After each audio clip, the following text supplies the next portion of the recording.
are listening to the Global Slovakia podcast, sharing Slovakia's untold stories, hidden heritage, and cultural treasures with the world.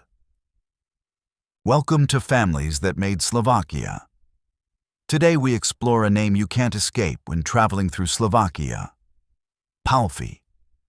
They ruled from castles like Bojnice, Red Rock, Červený Kameň, and Devín.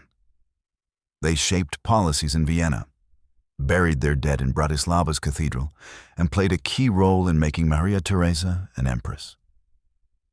This is the story of ambition, battlefield glory, courtly finesse, and a slow-motion fall from aristocratic grace.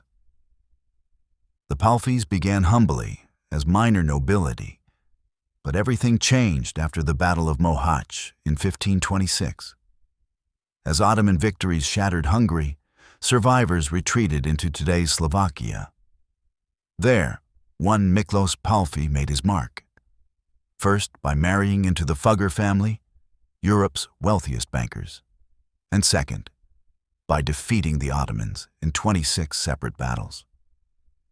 That alone earned him the title of Count in Command over Bratislava Castle. Soon, the Pálffys owned over 99 castles.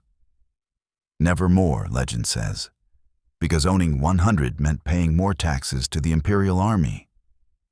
Miklos's sons followed different paths. Stefan into the military, Paul into politics, and Miklos Jurn into the church. Together, they elevated the family across every major sphere of influence in the empire. But power came at a cost. Between 1643 and 1646, 3 family members died, plunging the dynasty into internal conflict. Even funerals were postponed due to inheritance disputes. Eventually, Paul Pálffy emerged as the sole heir. He used diplomacy and marriage to anchor the family deeper into Vienna's political elite. But 1 century later, the Pálffys would face their most delicate mission yet. In the 18th century, another Miklos Pálffy helped secure the throne for Maria Theresa, a woman not allowed to rule by the standards of the time.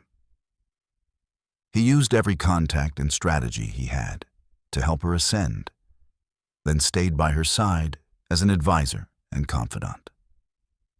In return, Maria Theresa reshaped the empire, introducing reforms in education and governance that still echo through Central Europe. So next time you think of progressive monarchy, think of Pálffy. In the 19th century, as Europe changed, so did the Pálffys. Politics liberalized, industrialization boomed, and the old aristocracy began to lose its grip. But instead of resisting, the Pálffys adapted. They built factories, modernized farms, and turned their forest holdings into a lumber empire. Still, nothing could fully insulate them from change. After World War I, their lands became part of Czechoslovakia.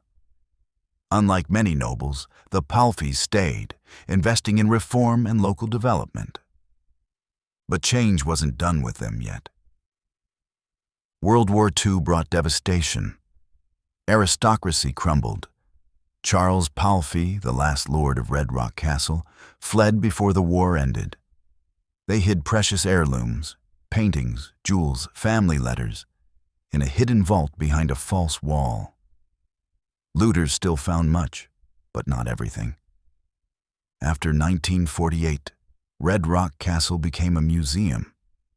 The dynasty's estates were nationalized. Their name faded, but their buildings remained. Today, the Pálffy legacy is everywhere. Bojnice Castle, one of Slovakia's most visited sites. Červený Kameň, a cultural treasure with secret tunnels. Bojnice, now used for academic retreats. St. Martin's Cathedral in Bratislava, where they rest. From warrior nobles to cultural icons, the Pálffys helped build modern Slovakia, not just with policy, but with stone, steel, and vision. Thank you for listening to Families That Made Slovakia. If you walk through a Pálffy castle, know this. You're walking through centuries of loyalty, ambition, reinvention, and, yes, loss. Would you like to know more about Slovakia? Explore our online program, Legacy and Lineage. It's a heartfelt journey into the daily lives, customs, and resilience of Slovak ancestors, crafted to help you connect with your heritage in a truly meaningful way.